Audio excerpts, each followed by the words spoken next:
diligência de Milford chegou 40 minutos atrasada, o que deu aos habitantes de Harlow Creek tempo suficiente para se reunirem sem querer.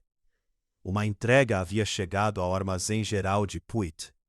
O ferreiro estava ferrando um cavalo lá fora. Duas mulheres da associação da igreja atravessavam em direção ao correio. Ninguém esperava por nada em particular.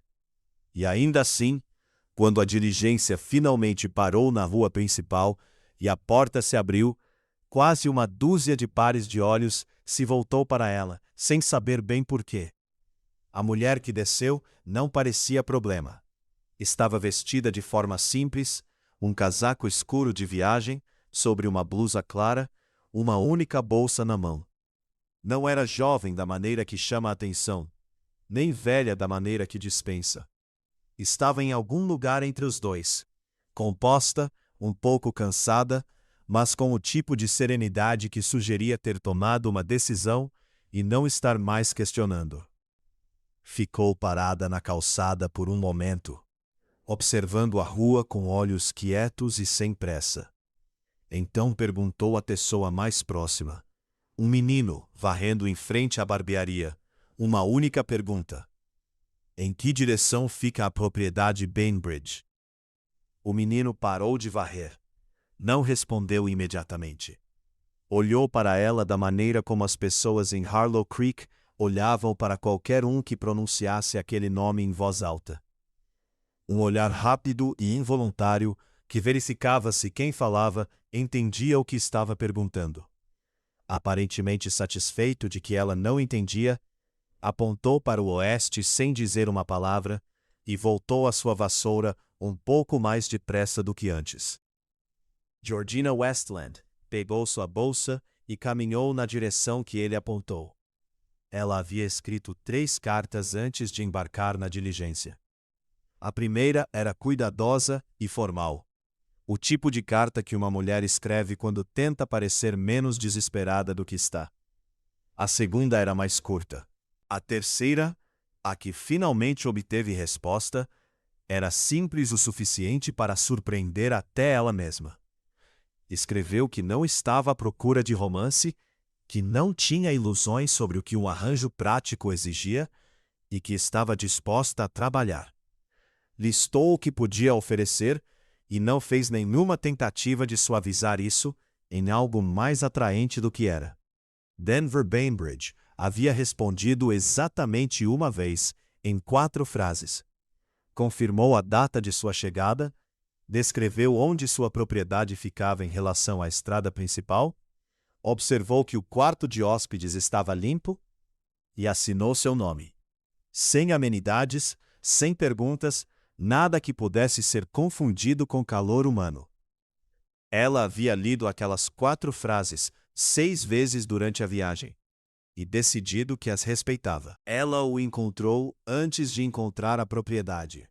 Ele estava do lado de fora do armazém geral de Puit quando ela voltou pela rua principal, após ter sido redirecionada por uma mulher que lhe disse que havia ido longe demais para o oeste.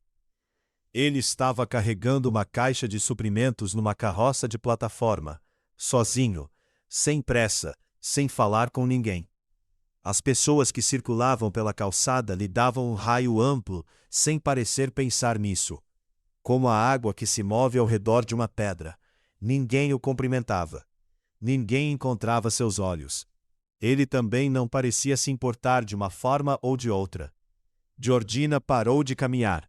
Era mais alto do que havia imaginado pelas cartas, embora as cartas não lhe tivessem dado nada para imaginar. Seu rosto era curtido e fechado, da maneira de um homem que havia passado anos sem se explicar a ninguém. Tinha mais de 40 anos, calculou. Seus movimentos eram deliberados. Nada nele era barulhento. As 2 mulheres da associação da igreja ainda estavam por perto. O ferreiro havia parado. O menino com a vassoura havia de alguma forma se aproximado. Harlow Creek não tinha muito em termos de entretenimento numa tarde de quarta-feira.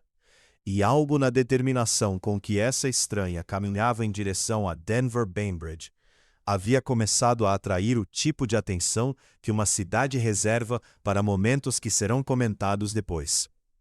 Georgina parou a 2 passos dele. Ele ergueu os olhos da caixa. "Sou Georgina Westland", ela disse. "Acredito que o senhor estava me esperando." Ele a olhou por um momento, da maneira que um homem olha para algo que está tentando medir com precisão. Então disse: "Estou. Quero ser direta com o senhor", ela disse. "Vim de longe, e prefiro não passar a primeira hora rodeando o assunto. Proponho que sigamos em frente com o arranjo, se o senhor ainda estiver da mesma opinião." A rua havia silenciado da maneira particular em que ruas silenciam quando todos nela estão fingindo não ouvir. Denver Bainbridge pousou a caixa. Olhou para ela por mais um longo momento. Não com desamor, mas com a atenção plena e sem pressa de um homem que não dizia coisas que não queria dizer. Então disse 4 palavras: "Vou buscar o pastor." Ninguém naquela rua se moveu por 3 segundos inteiros. O martelo do ferreiro ficou suspenso no ar. Uma das mulheres da igreja colocou a mão no braço da outra. O menino com a vassoura esqueceu completamente que tinha uma vassoura.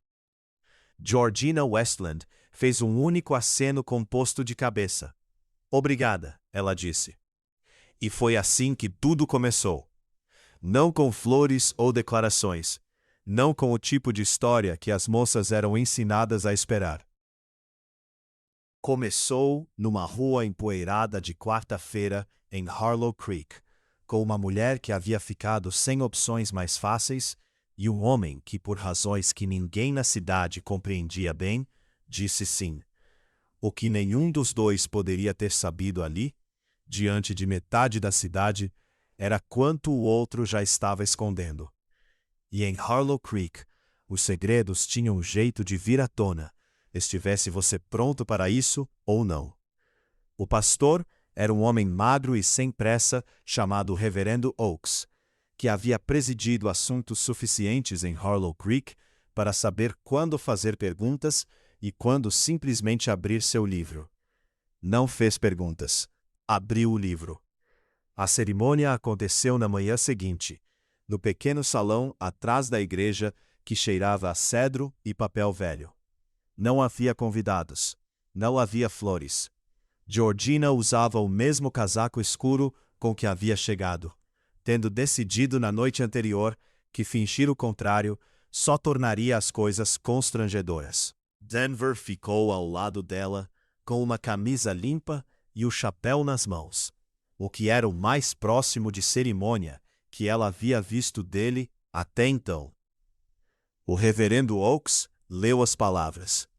Cada um disse o que lhe era exigido. Quando terminou, Denver assinou o registro primeiro e passou a caneta a Georgina sem comentários. Ela assinou abaixo do nome dele e pousou a caneta. Estava feito. A propriedade Bainbridge ficava a 2 quilômetros a oeste da cidade, num trecho de terra que não era nem grandioso nem negligenciado. Era o tipo de lugar que havia sido trabalhado constantemente por anos, por alguém que se importava mais com a função do que com a aparência. As cercas eram retas. O celeiro era sólido. A casa era pequena, mas firme, com uma varanda coberta que apanhava a sombra da tarde e um jardim de horta ao longo da parede sul que havia ficado levemente selvagem nas bordas. Denver carregou sua bolsa para dentro, sem ser solicitado. Mostrou-lhe o quarto de hóspedes, que estava, como sua carta havia prometido, limpo, e indicou onde as coisas eram guardadas com a economia de um homem que dava instruções para um lugar que conhecia bem. A despensa, a bomba nos fundos, os cobertores extras na prateleira acima da porta. Georgina ficou parada no meio da cozinha e olhou ao redor com a atenção quieta que dava à maioria das coisas. "O senhor mantém uma casa organizada", ela disse. "Mantenho uma casa funcional", ele disse. e essa distinção parecia importante para ele. Ela assentiu. Consigo trabalhar com funcional. Algo se moveu quase imperceptivelmente em sua expressão. Não exatamente um sorriso, mas um leve afrouxamento do que quer que ele mantivesse arranjado em seu rosto por padrão. Havia desaparecido antes que ela pudesse ter certeza de que estivera lá. A cidade notou tudo. Naturalmente, até a tarde de quinta-feira, as mulheres da associação da igreja haviam discutido o assunto com alguma minúcia em torno de uma moldura de colcha. A opinião geral era que Georgina Westland, agora Georgina Bennebridge, nome que parecia surpreender as pessoas quando o ouviam, era ou muito corajosa ou muito desinformada. A opinião minoritária, oferecida em voz baixa pela senhora Pwitt, cuja esposa administrava o armazém geral, era que talvez as duas descrições não fossem tão diferentes uma da outra. O que a cidade sabia sobre Denver Bennebridge podia ser dito claramente. Ele havia chegado a Harlow Creek 11 anos atrás, com dinheiro suficiente para comprar terra e silêncio suficiente para desestimular perguntas sobre a origem de ambos. Trabalhava sua propriedade sozinho. Pagava suas contas em dia. Não era cruel com as pessoas.